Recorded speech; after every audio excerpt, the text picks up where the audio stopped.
સાવરકુંડલાના હાર્દિકભાઈનું અદ્ભુત આસ્થા 850 કિમીની પદયાત્રાએ સમગ્ર વિસ્તારને પ્રેરિત કર્યા. સાવરકુંડલા નગરના કેવડાપરાના નિવાસી પરમાર હાર્દિકભાઈ ધીરુભાઈએ એક અનોખી પહેલ કરી સમગ્ર વિસ્તારમાં આસ્થા અને હિંમતનું પ્રતીક સ્થાપિત કર્યું છે. તેમણે રાજસ્થાનના જૂના રણુજા ધામમાં આવેલ રામદેવ પીરના દર્શન કરવા માટે સાવરકુંડલાથી પગયાત્રાનો પ્રારંભ કર્યો હતો.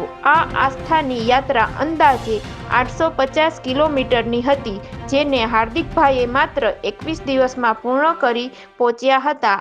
આ યાત્રા દરમિયાન તેમણે ગરમી, ઠંડી, થાક જેવી અનેક મુશ્કેલીઓનો સામનો કર્યો હતો, પરંતુ રામદેવ પીર પ્રત્યેની અંદરની આસ્થા અને પોતાના લક્ષ્ય પ્રત્યેની અડગતાને કારણે તેઓ પોતાનું લક્ષ્ય હાંસલ કરવામાં સફળ રહ્યા.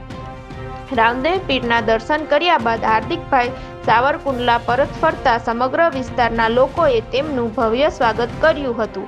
ભજન કીર્તનના ધ્વનિઓ વચ્ચે હાર્દિકભાઈને સન્માનિત કરવામાં આવ્યા હતા. આ સમગ્ર વિસ્તારમાં ઉત્સાહનો માહોલ જોવા મળ્યો હતો.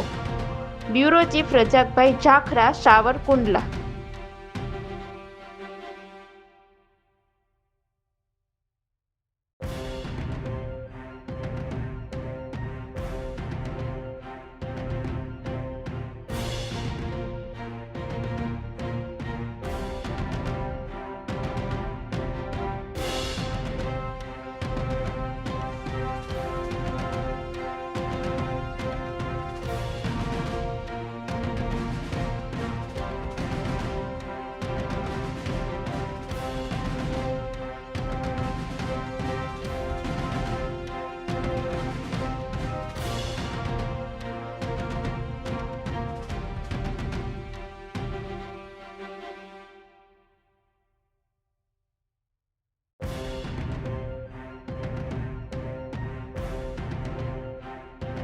હું પરમાર હાર્દિક સાવરકુંડલાથી રામદેવરા એટલે કે જૂના રણુજા રાજસ્થાનમાં ત્યાંથી પદયાત્રા કરી અને 21 દિવસે મેં આ પદયાત્રામાં ખૂબ સફળતા મેળવી છે અને અહીં આવ્યો છું. અહીં મારા પરિવારજનો તથા બધા વડીલો બધાએ મળીને મારું ભાવભર્યું સ્વાગત કર્યું છે. ડીજે અને અહીં ભવ્ય ભોજન સમારંભ પણ રાખ્યો છે અને ત્યાં જતાં મેં ઘણી મુશ્કેલીઓનો સામનો પણ કર્યો છે, પણ રામદેવજી મહારાજની કૃપાથી બધી જ મુશ્કેલીઓમાંથી હું પાર આવી ગયો છું. ઘણી ઠંડી, ગરમી અને થાક આ બધું જે સામાન્ય છે કે 850 કિલોમીટર ચાલ્યા બાદ આ બધું તો થવાનું જ છે, પણ એમાંથી પણ એક કોણ જાણે ક્યાંથી ભગવાન એવી શક્તિ આપી દે છે કે સવારે ઉઠીએ તો પાછા પહેલાં જેવા જ થઈ જઈએ છીએ. થાક બાક બધું સાવ શાંત થઈ જાય છે અને પહેલેથી સાવ નવી સ્ફૂર્તિ આવી જાય છે. અને એ જ રીતે મેં 850 કિલોમીટરની યાત્રા પૂરી કરી છે અને આમાં મારે અંદાજિત ખર્ચ 4,000 થી 5,000 જેવો થયો છે. અને બસ બધા મિત્રોને એવું હું કહેવા માગું છું કે જો તમે એક વસ્તુ કંઈક ધારી લ્યો તો ધારી અને એક દ્રઢ નિર્ણય બનાવો અને હિંમત રાખો તો કોઈ પણ જગ્યાએ પહોંચી શકાય છે. બસ. અમરેલી જિલ્લાના સાવરકુંડલા શહેરના વિસ્તાર કેવડાપરા વિસ્તારમાંથી અમારે નાના ભાઈના દીકરા એવા હાર્દિક ધીરુભાઈ ધીમેશા, તેઓ સાવરકુંડલાથી જૂના રણુજા રાજસ્થાનમાં માત્ર એક જ વ્યક્તિ ચાલીને ગયા હતા. ત્યાં આજે પણ તેમની યાત્રા સંપૂર્ણ પૂર્ણ કરી અને સાવરકુંડલા પરત પધારેલ છે.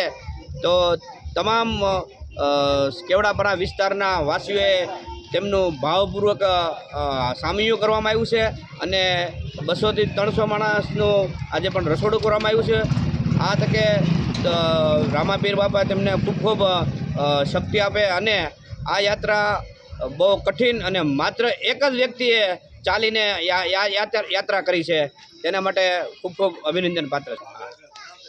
અને તેમજ સાવરકુંડલાથી 800 થી 1000 કિલોમીટર આ હાર્દિક ધીમેશે ચાલીને યાત્રા પૂર્ણ કરીને અને પરત પધારે છે, ત્યારે સૌ પણ કેવડાપરાવાસીઓએ તેમનું ભાવપૂર્વક સામૈયું કરેલ છે. નવી ઉર્જા સાથે અને આ યુવાન લોકોને પ્રેરણાદાયક આ કિસ્સો સામે આવેલ છે તે માટે પરિવાર પ્રસ્તાવ નમસ્તે, જય શ્રી રામ. હું સ્મિતા હિતેન્દ્રભાઈ નિંબાર, નિવાસ સાવરકુંડલા. મારો વિદ્યાર્થી પરમાર હાર્દિક ધીરુભાઈ લગભગ 6ઠ્ઠા ધોરણથી મારી પાસે ભણે છે. અત્યારે TYBAમાં અભ્યાસ કરે છે. નાનપણથી જ ધાર્મિક સંસ્કારો એનામાં ખૂબ પડેલા અને વળી શિક્ષણે એમાં એમને એ રીતે સહયોગ આપ્યો.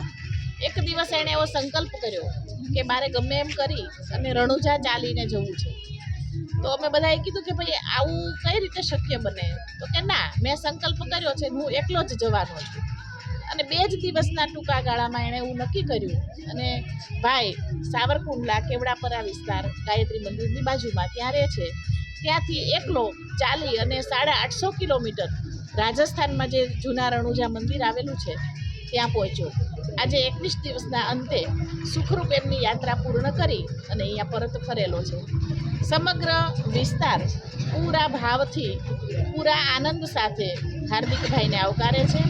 આજે ડીજે સાથે સામૈયા કરી અને સરસ મજાનો એમના વડીલોએ એક ભોજન સમારંભ રાખ્યો છે અને આજે બધા જ એમને આવકારવા આતુર છીએ.